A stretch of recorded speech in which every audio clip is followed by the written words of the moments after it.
Shalom semuanya. Tahun 2026 adalah tahun amanat agung. The year of the Great Commission. Ayat emasnya diambil dari Matius 28 ayat 18 sampai dengan 20 dan Matius 24 ayat 14. Istilah amanat agung dipopulerkan oleh Hudson Taylor, seorang misionaris kedaratan Cina pada abad ke-19. Hudson Taylor terkenal dengan kutipannya, amanat agung bukanlah sebuah pilihan untuk dipertimbangkan, melainkan sebuah perintah untuk ditaati. Yang dimaksud dengan amanat bukan sekedar perintah, tetapi suatu perintah pengutusan yang diperlengkapi dengan kuasa otoritas ilahi. Sesuai dengan perkataan Yesus dalam Matius 28 ayat 18 dan 19. Padaku telah diberikan segala kuasa di sorga dan di bumi. Karena itu pergilah, jadikanlah semua bangsa muridku. Setiap kali kita berbicara tentang amanat agung, maka kita diingatkan tentang hal-hal sebagai berikut. Yang pertama, kita harus menjadi murid Tuhan Yesus. Yang kedua, tugas utama dari seorang murid Tuhan Yesus. Yang ketiga, untuk menyelesaikan tugas kita sebagai murid Tuhan Yesus, tidak bisa dengan kekuatan sendiri, tetapi dengan kuasa Roh Kudus. Yang keempat, kita diingatkan tentang tahun 2033, yaitu target untuk menyelesaikan amanat agung. Dan yang kelima, untuk menyelesaikan amanat agung sampai dengan tahun 2033, harus dengan metode Tuhan Yesus. Goal sebagai orang percaya, sesuai dengan Roma 8 ayat 29, adalah untuk menjadi serupa dengan gambarnya. Itu adalah murid Tuhan Yesus. Katakan amin.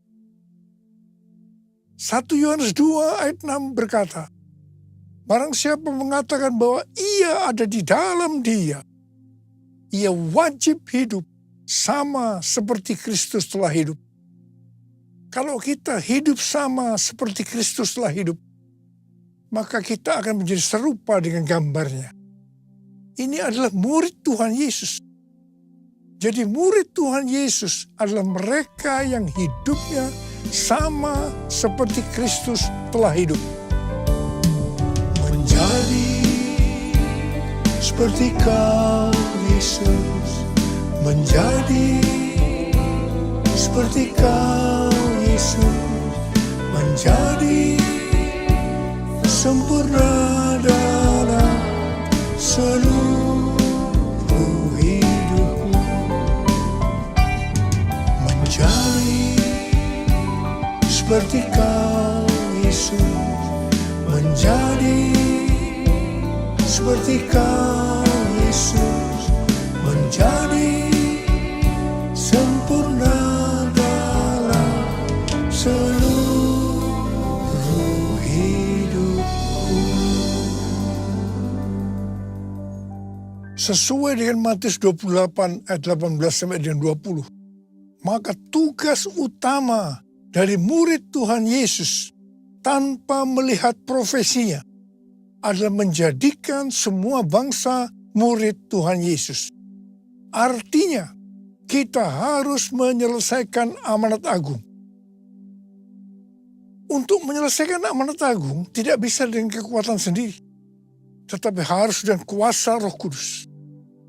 Sebelum Tuhan Yesus naik ke sorga, Ia memberikan pesan yang terakhir kepada murid-muridnya dari Kisah Para Rasul 1 ayat 8. Tetapi kamu akan menerima kuasa kalau Roh Kudus turun ke atas kamu, dan kamu akan menjadi saksiku di Yerusalem dan di seluruh Yudea dan Samaria dan sampai ke ujung bumi.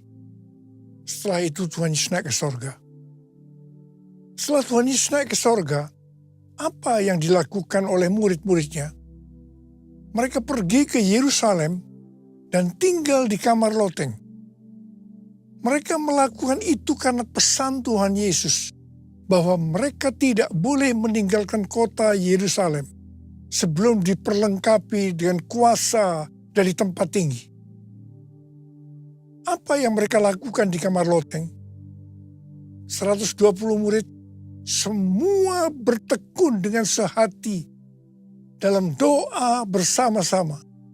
Artinya, mereka berdoa, memuji, dan menyembah Tuhan dalam unity siang dan malam. Ini adalah prinsip restorasi Pondok Daud. Ini adalah prinsip menara doa. Selama 10 hari mereka melakukan itu. Dan pada hari raya Pentakosta, tiba-tiba terdengarlah bunyi seperti tiupan angin keras. Dan setelah itu tampaklah lidah-lidah seperti nyala api, hinggap kepada mereka masing-masing. Mereka dipenuhi dengan Roh Kudus, dan mereka mulai berkata-kata dalam bahasa-bahasa yang diberikan oleh Roh kepada mereka untuk mengatakannya. Itu adalah bahasa Roh. Setelah itu, mereka dipakai Tuhan secara luar biasa untuk melakukan amanat agung. Ini yang disebutkan dengan peristiwa Pentakosta yang pertama. Pentakosta yang pertama ini dahsyat. Mengapa? Karena dalam waktu beberapa ratus tahun, 70% dari dunia yang dikenal waktu itu, yaitu yang berada di bawah kekaisaran Romawi, menjadi Kristen. Pertanyaannya, apakah amanat agung sudah selesai? Belum. Karena itu, pada tahun 1906, kembali Roh Kudus dicurahkan seperti yang terjadi pada Pentakosta pertama, yaitu di Azusa Street, Los Angeles, Amerika Serikat. Seorang hamba Tuhan berkulit hitam yang bernama William Seymour dipakai Tuhan. Ini yang disebut dengan Pentakosta yang kedua. Pentakosta kedua ini dahsyat. Sebab menghasilkan gerakan Pentakosta dan harismatik yang kita kenal sekarang ini. Ada sekitar 700 juta orang yang diberdayakan Roh Kudus hari-hari ini. Pertanyaannya, apakah amanat agung sudah selesai? Belum. Karena itu, pada hari-hari ini, Roh Kudus kembali dicurahkan yang disebut dengan Pentakosta yang ketiga. Arti Pentakosta ketiga adalah yang pertama.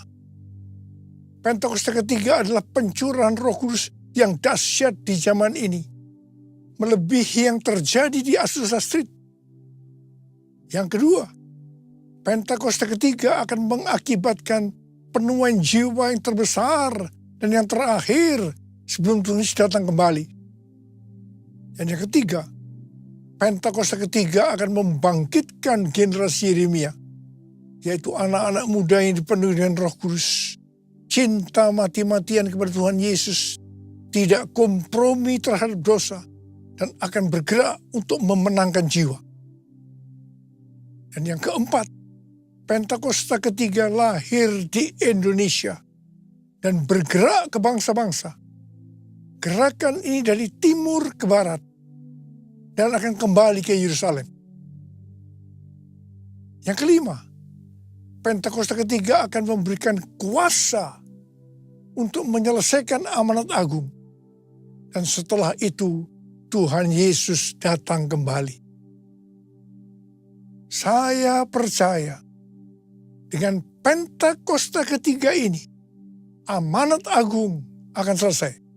Saya ingatkan bahwa DNA gereja kita adalah restorasi Pondok Daud, yaitu doa, pujian, dan penyembahan dalam unity siang dan malam. Ternyata sekitar 2000 tahun yang lalu, ini sudah dilakukan oleh murid-murid Tuhan Yesus, yaitu pada waktu menantikan peristiwa pencurahan Roh Kudus yang disebutkan dengan Pentakosta yang pertama. Siapa mengira kita diberikan visi restorasi Pondok Daud untuk menantikan pencurahan Roh Kudus yang disebut dengan Pentakosta yang ketiga. Api Pentakosta menyala, api Pentakosta menyala, api, api, api, api, api, api Pentakosta ketiga, api Pentakosta menyala, api Pentakosta menyala, api, api, api, api, api, api Pentakosta ketiga, api Pentakosta ketiga, api Pentakosta ketiga. Hari-hari ini Tuhan mengingatkan gerejanya tentang tahun 2033. Sebenarnya ada apa sih dengan tahun 2033 ini? Tahun 2033 adalah peringatan 2000 tahun Tuhan Yesus disalibkan, mati, bangkit, naik ke surga. Peringatan 2000 tahun pencurahan Roh Kudus yang berarti hari ulang tahun gereja yang ke-2000. Peringatan ke-2000 tahun dimulainya amanat agung. Dan akhir-akhir ini, Tuhan dengan kuat berbicara kepada gerejanya di seluruh dunia tentang visi amanat agung. Target untuk menyelesaikan amanat agung adalah tahun 2033. Pada waktu Tuhan Yesus ditanya oleh murid-muridnya tentang tanda kedatangannya kedua kali dan tanda akhir zaman, maka Tuhan Yesus menjawab, yang salah satunya terdapat dalam Matius 24 ayat 14. Dan Injil kerajaan ini akan diberitakan di seluruh dunia, menjadi kesaksian bagi semua bangsa.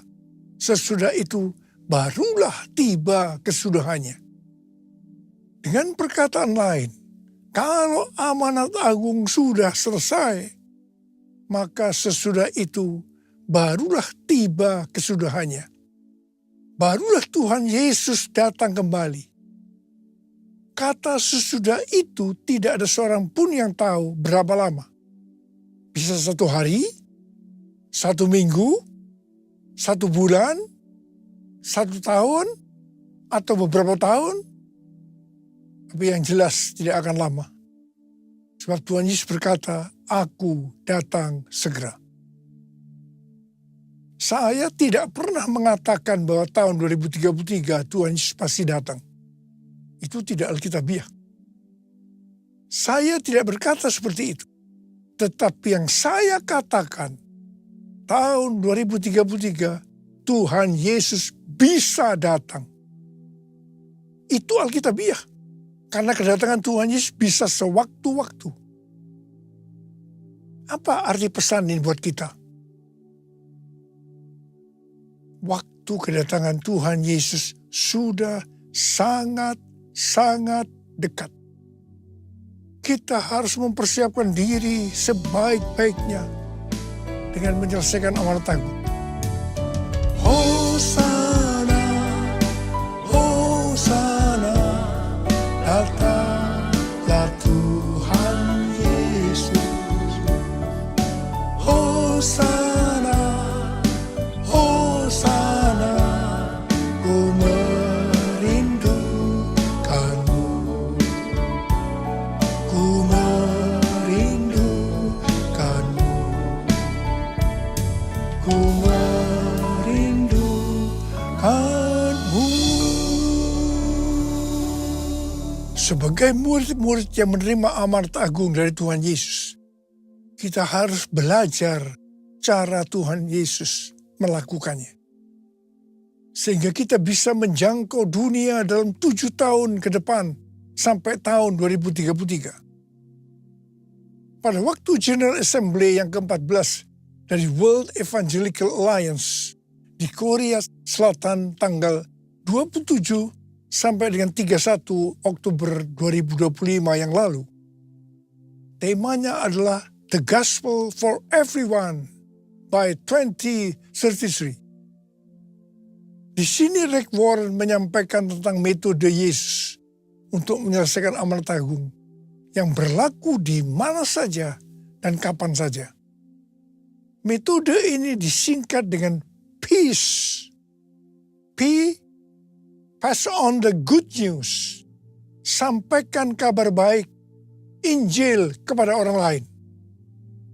E, equip disciples. Perlengkapi para murid agar mereka bisa bertumbuh dan melayani. E, alleviate suffering. Ringankan penderitaan orang lain dengan menolong mereka. C, continually pray.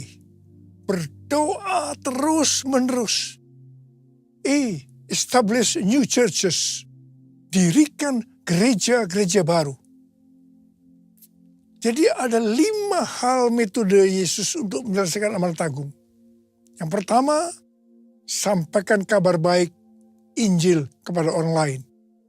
Yang kedua, perlengkapi para murid agar mereka bisa bertumbuh dan melayani. Yang ketiga, ringankan penderitaan orang lain dengan menolong mereka. Yang keempat, berdoa terus-menerus. Dan yang kelima, dirikan gereja-gereja baru. Supaya kita bisa melakukan seperti yang Yesus lakukan. Maka seperti apa yang tertulis dalam 1 Yohanes 2 ayat 6. Bahwa kita wajib hidup sama seperti Kristus telah hidup. Hal-hal yang dilakukan Tuhan Yesus pada waktu dia masih ada di dalam dunia ini adalah sebagai berikut. Yang pertama, segala sesuatu dimulai dengan doa. Tuhan Yesus berkata, apa yang dia katakan, apa yang dia lakukan, semua itu berasal dari Bapa. Yang berarti apa yang Tuhan Yesus lakukan, semua berasal dari doa. Hubungannya dengan Bapa. Jadi bagi saya, yang menjadi prioritas utama yang harus dilakukan lebih dahulu adalah continually pray. Berdoa terus-menerus. Baru keempat hal lainnya dilakukan sebagai tindak lanjut dari doa tersebut. Peace dibuat sebagai singkatan supaya mudah diingat. Bukan sebagai urutan metode yang baku atau harus dilakukan secara berurutan. Hal yang kedua yang dilakukan oleh Tuhan Yesus adalah memberikan contoh dalam hal memberi. Keselamatan yang kita dapatkan karena Tuhan Yesus memberikan nyawanya untuk kita. Kemudian, apa yang harus kita lakukan untuk membalas semua ini? Kita juga harus memberi kepada Tuhan Yesus. Tuhan Yesus berkata dalam Lukas 6 ayat 38, berilah dan kamu akan diberi. Suatu takaran yang baik, yang dipadatkan, yang digoncang, dan yang tumpah keluar akan dicurahkan ke dalam ribaanmu. Sebab ukuran yang kamu pakai untuk mengukur akan diukurkan kepadamu. Jadi, kalau kita memberi, Tuhan akan mengembalikan berlipat-lipat kali ganda. Sekitar 15 tahun yang lalu, Tuhan berbicara kepada saya untuk memberi melalui Amsal 3 ayat 9 dan 10. Muliakanlah Tuhan dengan hartamu dan dengan hasil pertama dari segala penghasilanmu. Maka lumbung-lumbungmu akan diisi penuh sampai melimpah-limpah. Dan bejana pemerahanmu akan meluap dengan air buah anggurnya. Ini yang disebut sebagai persembahan sulung. Sampai hari ini, saya tetap memberikan persembahan sulung ini. Dan apa yang Tuhan janjikan tidak pernah tidak ditepati. Saya tidak memaksa saudara harus memberi persembahan sulung. Tetapi kalau saudara mau diberkati di tahun-tahun yang sulit ini, lakukanlah itu dengan hati yang rela dan sukacita. Maka berkat Tuhan pasti akan digenapi. Persembahan sulung untuk tahun 2026 adalah seluruh penghasilan yang didapatkan pada bulan Januari 2026. Dan itu diberikan pada bulan Februari tahun 2026. Persembahan sulung adalah hasil pertama yang merupakan hasil terbaik secara kualitas maupun kuantitas. Hasil pertama dari kita, bukan sisa-sisa. Ini sesuai dengan referensi dari catatan Amsal 3 ayat 9 dan 10 dari The Apologetic Study Bible dan catatan Alkitab Penuntun Hidup Berkelimpahan seri Life Application Study Bible versi Injili. Saya mengajak kita semua sebagai murid-murid Tuhan Yesus untuk menyelesaikan amanat agung seperti metode yang dilakukan oleh Tuhan Yesus. Sekali lagi, hal ini akan terjadi kalau kita hidup sama seperti Kristus telah hidup. Sekali lagi, kita harus hidup sama seperti Kristus telah hidup. Saya percaya kalau itu kita lakukan, kita akan menjangkau dunia 7 tahun ke depan. Sampai dengan tahun 2033. Haleluya! Bless the Lord, oh my soul, oh my soul, worship His holy name. Sing like never before, oh my soul, I worship your holy name. Angkat tangan kita. Bless the Lord, oh my soul, oh my soul, worship His holy name. Sing like never before, oh my soul, I worship your holy name. I worship your holy name. I worship your holy name. Mari kita berbahasa roh.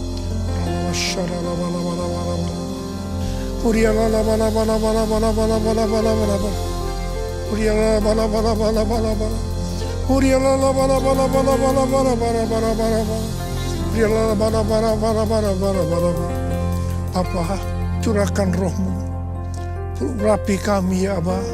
Terima pengurapan Tuhan, terima pengurapan Tuhan untuk menyelesaikan amanat agung dengan target tahun 2033. Terima.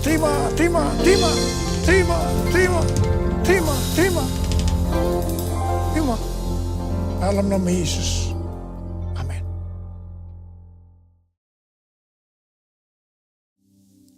Kita akan masuk dalam perjamuan kudus. Kita akan mengingat ayat ini. Sebab setiap kali kamu makan roti ini dan minum cawan ini, kamu memberitakan kematian Tuhan sampai Ia datang. Perjamuan kudus adalah perjamuan Tuhan Yesus sendiri. Setiap kali kita masuk dalam perjamuan kudus, Tuhan Yesus selalu berkata, biarlah ini menjadi peringatan akan aku. Peringatan akan aku. Karena itu marilah, arahkan hati kita kepada kebaikan Tuhan. Kita akan mengingat kebaikan Tuhan. Supaya kita lebih mengasihi Tuhan Yesus. Kita lebih mengasihi satu dengan yang lain. Itu dengan kepala. Tuhan, siapakah kami ini sebelum kami mengenal Engkau? Kami semua orang berdosa. Upah dosa adalah maut, mati. Tapi Engkau yang tidak berdosa telah dijadikan dosa oleh karena kami semua, Tuhan. Engkau harus turun dari surga mulia, mati ganti kami dengan penderitaan yang luar biasa. Itu Engkau ya Aba. Engkau jadikan kami sebagai anak-anak-Mu. Engkau tuntun, Engkau bela, Engkau lindungi kami. Engkau tegur kalau kami salah. Itu Engkau, Aba. Kita akan masuk dalam perjamuan kudus. Tuhan Yesus akan memberkati kita melalui perjamuan kudus ini. Tapi Tuhan mau kita makan dan minum dengan cara yang benar. Karena itu masing-masing sekarang berdoa. Berdoa, introspeksi. Lihat keadaan diri masing-masing. Jangan menyimpan dosa. Kalau Tuhan ingatkan ada dosa yang harus diselesaikan, langsung minta ampun. Ampuni saya Tuhan. Ampuni saya. Ampuni. Katakan ampuni. Ampuni saya Tuhan. Kau melihat anak-anakmu sedang meminta ampun Tuhan. Menyelesaikan segala sesuatunya dengan Tuhan. Bapak terima kasih. Kami akan masuk dalam perjamuan kudus dengan hati penuh ucapan syukur. Dalam nama Yesus. Amin. Mari, angkat roti di tangan kanan kita tinggi-tinggi. Sebab apa yang telah kuteruskan kepadamu telah aku terima dari Tuhan. Yaitu bahwa Tuhan Yesus pada malam waktu ia diserahkan mengambil roti. Dan sesudah itu ia mengucap syukur atasnya. Ia memecah-mecahkannya dan berkata, inilah tubuhku yang diserahkan bagi kamu. Perbuatlah ini menjadi peringatan akan aku. Tuhan dikasih Tuhan, bukankah roti yang kita pecah-pecahkan ini adalah persekutuan kita dengan tubuh Kristus. Mari kita makan dalam nama Yesus.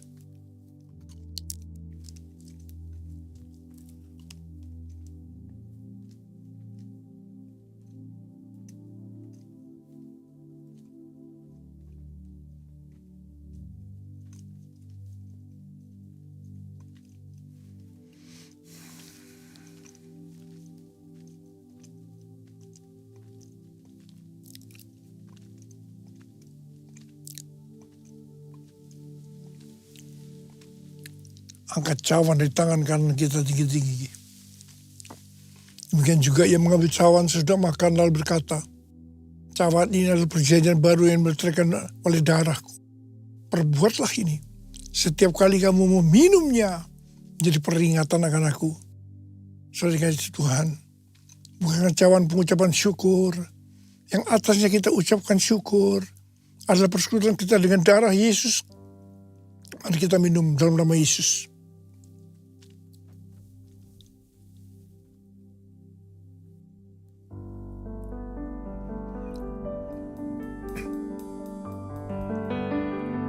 Sekarang ucapkan syukur dengan suara.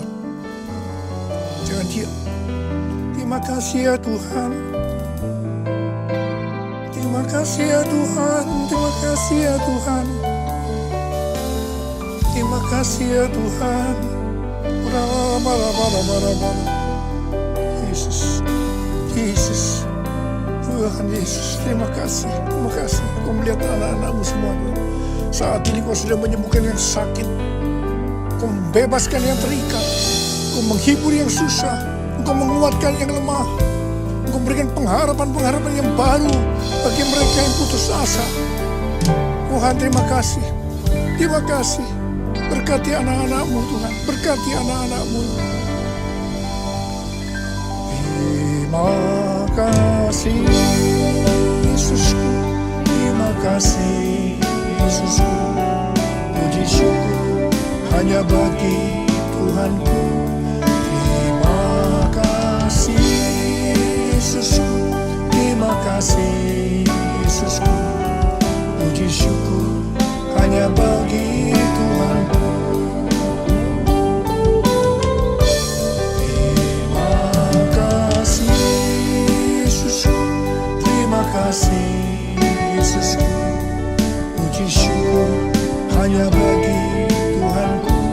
Terima kasih Yesusku, terima kasih Yesusku, puji syukur hanya bagi Tuhanku. Puji syukur hanya bagi Tuhanku. Puji syukur hanya bagi